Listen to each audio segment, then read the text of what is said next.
Hello everyone. Today we are going to start your chapter number 1 of geography, that is India, its size and location. Students, in this chapter basically you need to just learn all the details of our country's size and location. So here basically you need to remember all the important points. Okay, here you just need to learn the facts and figure. Here there is no so important concepts are there. Whatever we are going to learn, that all concepts idea you people are already having.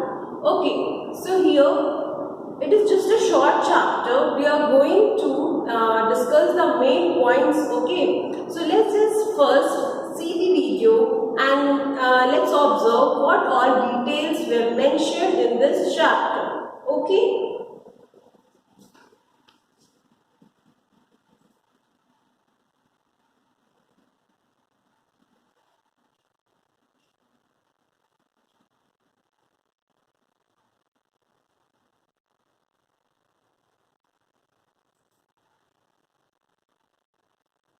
First of all, we are going to discuss about its written India, location and extent. So we will first of all learn about the locations point. Okay.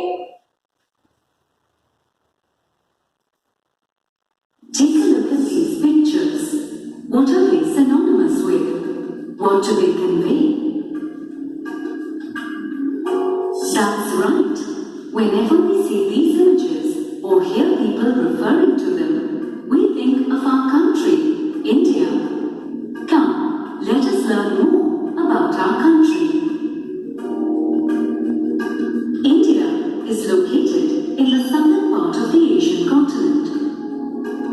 It is the seventh largest country in the world. The phrase unity in diversity is often synonymous with India. It refers to the variety in our country. Be it the various physical features, the mixed bag of people and cultures,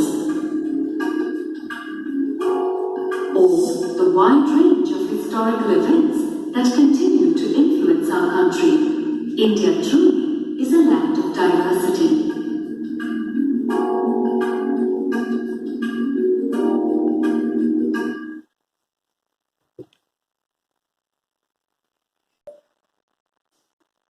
Yes, students. So here in the first point, which is location, we have seen that India is a versatile country.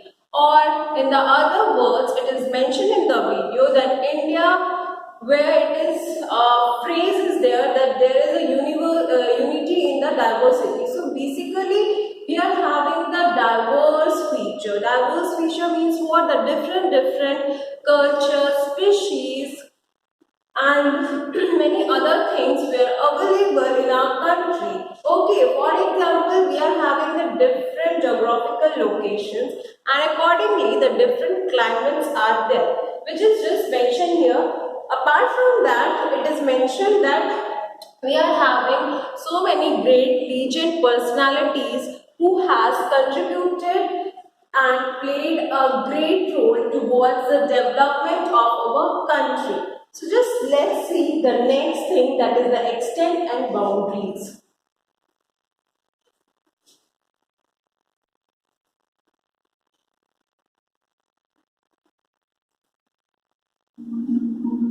India extends from 8 degrees 4 minutes north latitude to 37 degrees 6 minutes north latitude. It extends from 68 degrees 7 minutes east longitude to 97 degrees 25 minutes east longitude.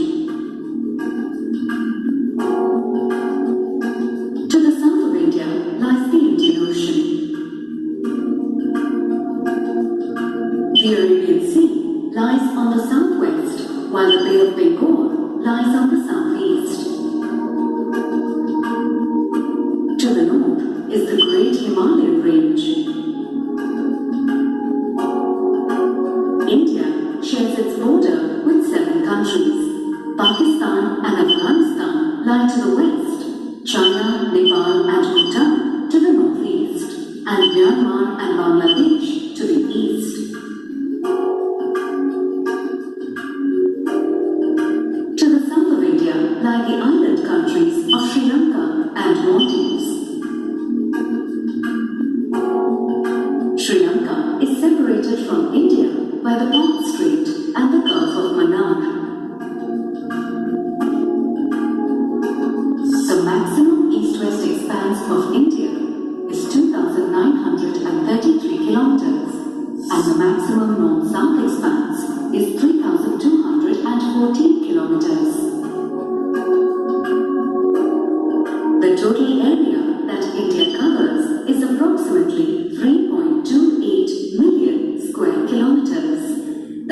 retains its position as the seventh largest country in the world.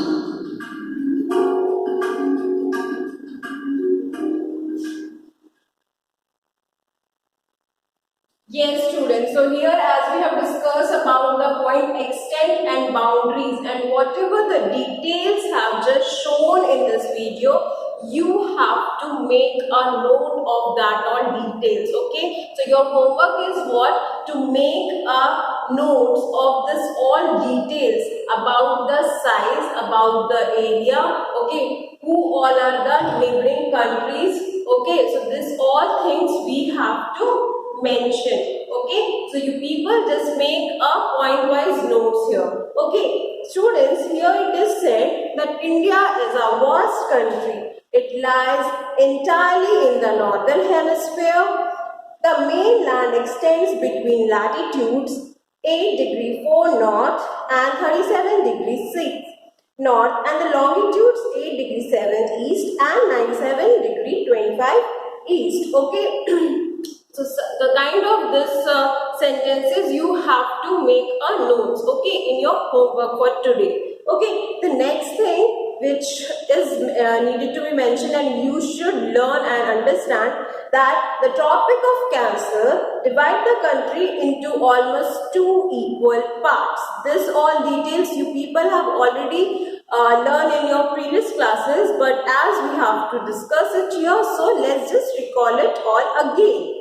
Now it is saying to the southeast of the mainland lie the Andaman and Nicobar Island in the Bay of Bengal, and to the southeast lie the Lakshadweep Islands in the Arabian Sea. So here, as this all things were just we have seen, so I am just saying you all that how you need to mention in your point wise notes. Okay, then the total area of India is about 3.28 million square kilometer, which is 2.42% of the world's area. Okay, India's total area accounts of about 2.4% of the total geographical area of the world, and India is the 7th largest country of the world. Now, India has a land boundary of about 15,200 kilometers, and the total length of the coastline of the mainland, including Andaman and Nicobar and Lakshadweep, is 7516.6 kilometers. India is bounded by the Yangfold Mountains in the northwest, north and northeast, south of about 22 degree north latitude. It's begin to taper and extend towards the Indian Ocean, dividing it into seas, that is Arabian Sea and Bay of Bengal. See students, whatever details it is mentioned, okay, in the video, in your books, and what I am saying, what you have to do in this one, you basically need to learn, okay, that if it's a country's map, what is nearby, all that located, and the areas detail. In this chapter, only this much facts and figures you need to remember, okay students, not much than that. In the coming all chapters, we are going to learn the details about this all, India's different physical features, climate conditions, etc. Okay, so let's just see the political divisions video.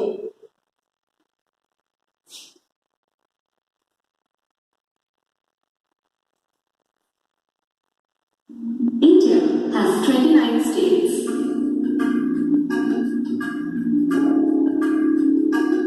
And 7 union territories. Our national capital, Delhi, is incidentally also a union territory. Can you spot the states and their capitals on this map of India?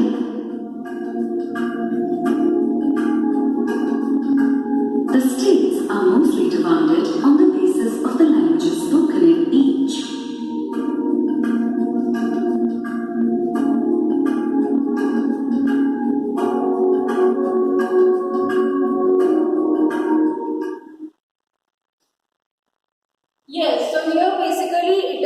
all about the political division, that is the what all political division means, the states details of our country. So it is mentioned that India has 29 states and 7 union territories. You people are already knowing this, okay, that our country is basically having the 29 states and the 7 union territories. Then what are main languages we used to speak? So that is Punjabi, Urdu, Assamese, Bengali, Odia, Hindi, Gujarati, Marathi, Kannada, Telugu, Malayalam, Tamil, etc. Okay, these all are the major speaking language in our country, divided or based on the different people living in the different states. Okay. Whereas one more detail it is mentioned here that two of our national symbols come from the same historical structure, that is Emperor Ashok's pillar. It is also known as the land's capital at Sarnath. We are having this national symbols. I hope you people are knowing. It is about this thing where you can see the 3 lions mount. So this is what Ashok pillar. Okay. Apart from that, it is saying and has both our national emblem and the chakra in our flag. Okay, so this all things we have taken, okay, from our tradition only. So just let's see about the different other things.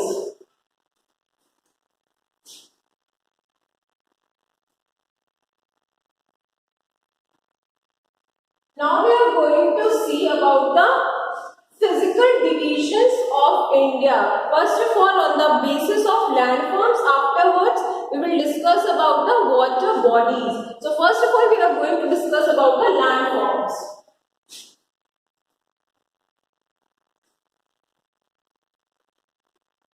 Here it is saying the major physical divisions. Okay, the physical division of our country. It is basically divided on which all things? Himalayan mountains, northern plains, Thar desert, peninsular plateau, coastal plains and the island groups. I hope this all words were familiar to you. If you are not going to get this peninsular thing, so I am just giving an example here. This part of our country, the 3 sides were covered with the water. Okay, so whenever a country's 3 part is covered with the water, so this is called as peninsular plateau. Okay, so now we are going to watch the video.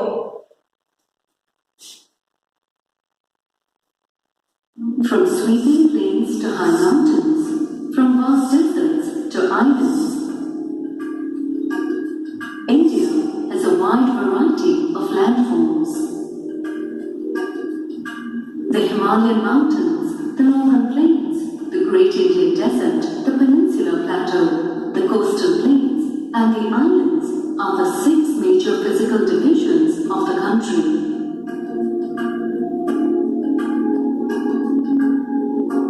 The Himalayas are a range of young fold mountains with the highest peaks in the world, which are being pushed upwards even further every year.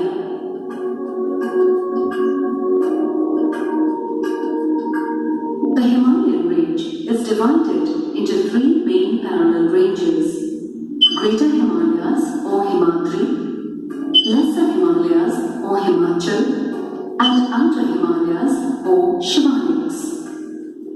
Yes, students, so you need to now mention all the physical details about this as we are discussing about the physical map. So first of all, we have discussed about the mountain area. So we are saying that the Himalayan mountains, that is the upper range of our country. It is basically divided into 3 parts. You have to remember and note down this all as of your notes. Okay, this all points. So first of all, the first thing which we use to divide the mountains into 3 parts, the first one is Greater Himalayas, or in Hindi it is called as Himadri. Okay, the next one it is saying the Lesser Himalayas, or that part is also called as Himachal. Okay, now the another part is what? Outer Himalayas, or it is also called as in Hindi Shivaliks. Okay, so you need to remember that how we are going to divide this whole area by which names. Okay.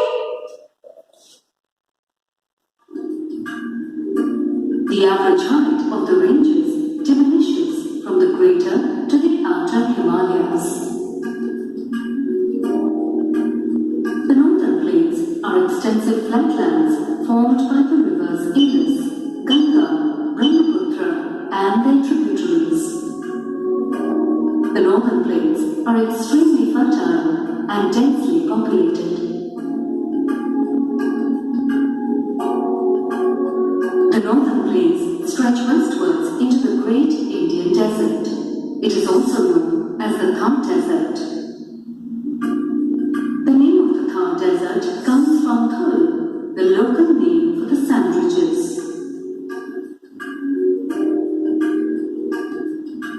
South and east of the Thar Desert is the high triangular tableland, or the Peninsular Plateau. It is also known as the Deccan Plateau. The average elevation of the plateau is 600 meters. Important ranges in this region include the Vindhyas and the Satpuras. These are very old eroded mountains with gentle slopes and rounded tops. The coastal plains lie on both sides of the Deccan Plateau. The western coastal plain that lies along the Arabian Sea is narrow. The eastern coastal plain lying along the Bay of Bengal is broader. Most rivers in the Indian Peninsula drain into the Bay of Bengal, forming large deltas along the eastern coastal plains. Beaches, lagoons and backwaters along the coastal plains are international tourist destinations. India has two groups of islands, the Lakshadweep Islands and the Andaman and Nicobar Islands. Their location and natural surroundings make them attractive spots for tourism and water sports.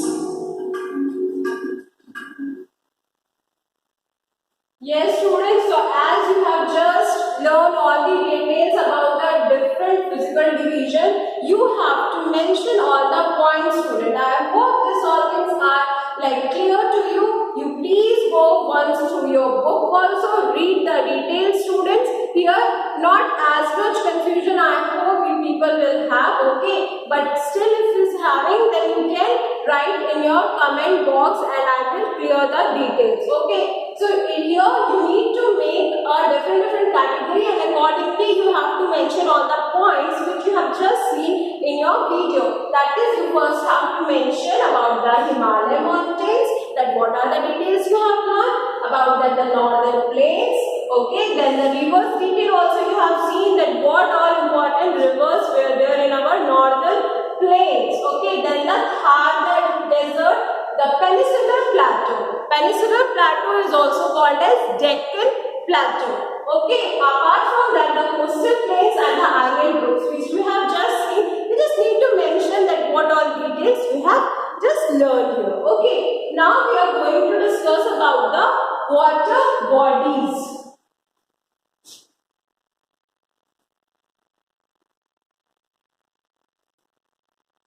India is a land of rivers. Large and small rivers such as the Ganga, Brahmaputra, Krishna and Peiyar are the lifeline of this country.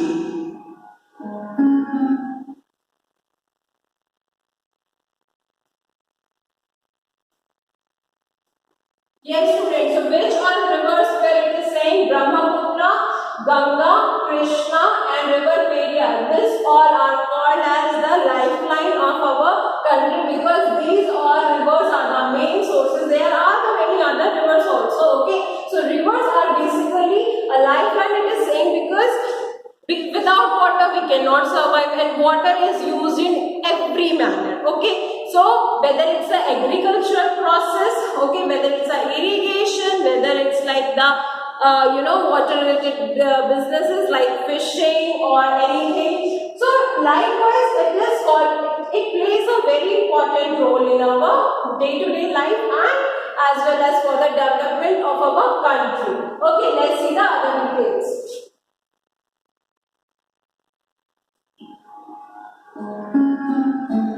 Rivers that originate in the Himalayas are referred to as Himalayan rivers,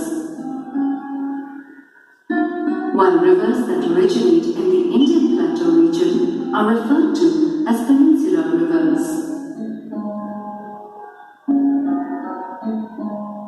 Ganga is the longest river in India. It originates at the Gangotri Glacier in Uttarakhand.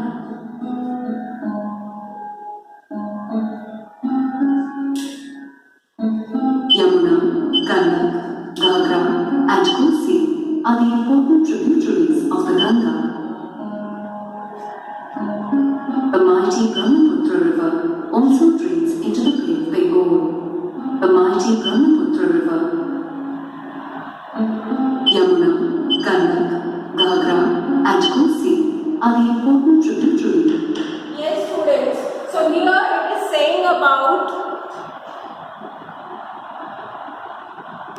Yes, so here we are talking about the tributaries. Tributaries are what? Basically, we are saying that the Ganga is the longest river in our country, but there are the other rivers also which were connected to the river Ganga. Okay, so it is what? Yamuna, Ghaghara, Gandak and Kosi. So these are the tributaries. If the question comes in your exam for 1 mark or 3 marks, okay, that what are the tributaries of river Ganga? So you need to mention this all rivers name. Okay, students? Of the Ganga. The mighty Brahmaputra River also drains into the Bay of Bengal. This river originates in Lake Mansarovar in Tibet.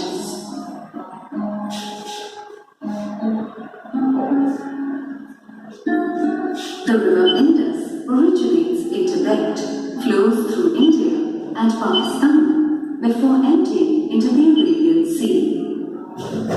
The river flows through the dry cold desert of Leh in Kashmir, giving rise to spectacular landscapes. Narmada and Tapi are the two most important west-flowing rivers in India. Both drain into the Arabian Sea. Marble rocks along the river Narmada in central India is a popular tourist destination. The Mahanadi is a major east-flowing river. It originates. The Mahanadi is a major east-flowing river. It originates in the Bastar Hills in central India. Godavari is the second longest river in India. It is also known as the Ganga of the South. The river Krishna originates close to the Arabian Sea but flows across the peninsula to join the Bay of Bengal. Since it flows through rocky terrain, the river causes heavy soil erosion and is not navigable. Kaveri is another major Indian river, taking a long course to the Bay of Bengal. The Hokinakkal Falls on this river is often referred to as the Niagara of India. India also abounds in lakes. They may be formed naturally, such as the Dal Lake in Kashmir, or due to meteorite impact, such as the Lunar Lake in Maharashtra. Most lakes are freshwater lakes, such as the Loktak Lake in Manipur. Some lakes, such as the Sambar Lake in Rajasthan, are saltwater lakes.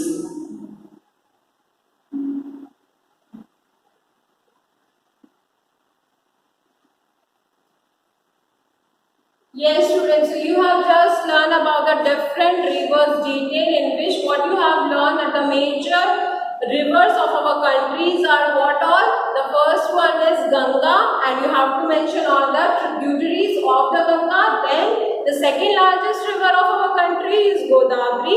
Apart from that, what all rivers are playing a major role? So that is the Krishna and Godavari, and because of these rivers, the southern part of our country is getting very much benefits. Okay, so these are details, students, you have to understand. Okay, please go through book again. I am saying, because students, once you are going to be a friendly with your books, now then it will be easy when we are going to interact through this online communication. Plus, if you are having a reading before the video classes, it will be easy for you to understand. Okay, students? Now the next details about the different topics we are going to discuss in the next class. But before that, what all main topics, words that matters in the subject or in this lesson we are going to discuss. The first of all you need to mention, see, whatever the notes are there that you have to write. Apart from that, just write the little definition of this all words. First of all is of Tropic of Cancer. It is what?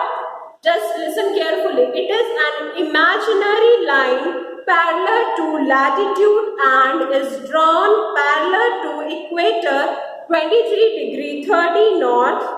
It divides the country into almost 2 equal parts. So likewise you have to mention this definition. It can be asked in 1 mark question in your exam. Next thing is Indira Point. Okay, what it is? The southmost point of the Indian Union, which was submerged in the ocean in 2004 in tsunami. Next is Peninsula. What is Peninsula? It is the triangular landmass surrounded by water on 3 sides. Apart from that, Standard Time. What is Standard Time? It is the local time of 82°30 is taken as the standard time for the whole country. You should understand and remember, and this is an important question for 9th standard also and in 10th standard also, that what is the standard time or what is the standard Mediterranean time of our country. So that is the 82°30 east. Okay. So students, for today this much only. I hope you people have understood this concept. Thank you.